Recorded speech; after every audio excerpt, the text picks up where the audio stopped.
যোৰহাটৰ ব্ৰিলিয়েন্স একাডেমীৰ 10ম শ্ৰেণীৰ ছাত্ৰ-ছাত্ৰীসকলক আশীষ আৰু দ্বাদশ শ্ৰেণীৰ ছাত্ৰ-ছাত্ৰীসকলক বিদায়ী সভা অনুষ্ঠিত কৰা হয়।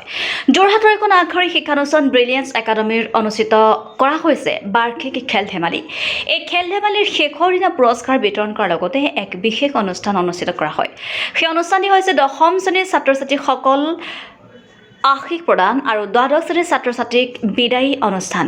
আৰু যিখিনি ছাত্ৰ-ছাত্ৰীয়ে আমাৰ ব্ৰিলিয়েন্স একাডেমীৰ পৰা এই বছৰ মেট্ৰিক পৰীক্ষাত উত্তীৰ্ণ হ'ব মেট্ৰিক পৰীক্ষাত অৱতীৰ্ণ হ'ব সেইসকল ছাত্ৰ-ছাত্ৰী যিখিনি আশীষ দিয়া অনুষ্ঠান যিটো ব্ৰিলিয়েন্স একাডেমীত আজি আয়োজন কৰিছে সেইকাৰণে সকলো ছাত্ৰ-ছাত্ৰীক ইয়াত উপস্থিত থকাৰ কাৰণে মই ধন্যবাদ জনাইছোঁ। সকলোকে পলমকৈ হ'লেও মই সকলোকে মই শুভকামনা জ্ঞাপন কৰিছোঁ। আজি এটা বিশেষ দিন। ব্ৰিলিয়েন্স একাডেমীত নৱম যিটো 2015 চনত প্ৰতিষ্ঠা হোৱাৰ পিছত নৱম বৰ্ষৰ বাবে ছাত্ৰ-ছাত্ৰীসকল নৱমবাৰৰ বাবে 12 এক্সামত তেওঁলোকে অৱতীৰ্ণ হ'ব নৱমবাৰৰ বাবে। আৰু আটাইতকৈ ডাঙৰ কথা এই বছৰতে আটাইতকৈ আমাৰ মানে বেছিকৈ ছাত্ৰ-ছাত্ৰী এইবছৰ মানে 12 এক্সামত আটাইতকৈ বেছিকৈ অৱতীৰ্ণ হ'ব 160জন ছাত্ৰ-ছাত্ৰী। ছায়েন্সত 60জন, কমাৰ্চত 15জন আৰু আৰ্টছত 84জন ছাত্ৰ-ছাত্ৰী।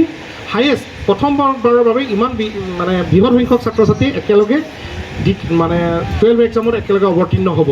সকলোকে মই শুভেচ্ছা জনাইছোঁ, শুভকামনা জনাইছোঁ।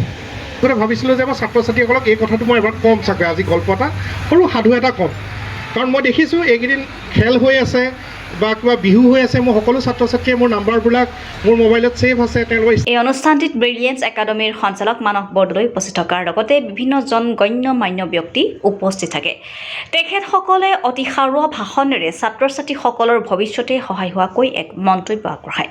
লগতে এই বৰ্ষত 180জন ছাত্ৰ-ছাত্ৰী উচ্চতৰ মাধ্যমিক চূড়ান্ত পৰীক্ষাত অৱতীৰ্ণ হ'ব বুলি জানিবলৈ দিয়ে। যোৰহাটৰ পৰা অনুপম বৰা ৰিপৰ্ট লাইভ অসম। আমাৰ ইয়াত পঢ়ি অহা তেওঁলোকে এই কথাখিনি শুনিছে যে চিলাখন যিমান ওপৰতে নুৰক কিয়, কথাটো গুৰুত্ব দিবা, চিলাখন যিমান ওপৰলৈকে নুৰক কিয় কিন্তু মাটিত তাৰ মুহুৰাটো থাকে। এই মুহুৰাটোৰ পৰা যদি সূতাডাল কেনেবাকৈ বিচ্ছিন্ন হৈ যায় তেতিয়াহ'লে সেই চিলাখন যিমান ওপৰত নুৰক কিয় সেই চিলাখনৰ কোনো অস্তিত্ব নাথাকে। ঠিক তেনেকৈ তুমি বিদ্যালয়খনৰ পৰা যিদিনাখন বিচ্ছিন্ন হৈ যাবা,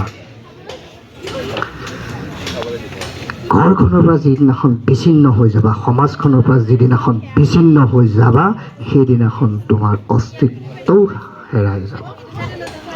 গতিকে আকাশত উৰি থাকিলেও তলত এবাৰ চাবা, তলত এবাৰ ভূমিকিবা, তলত এবাৰ ভৰিটো দিবা। Reporter live Assam.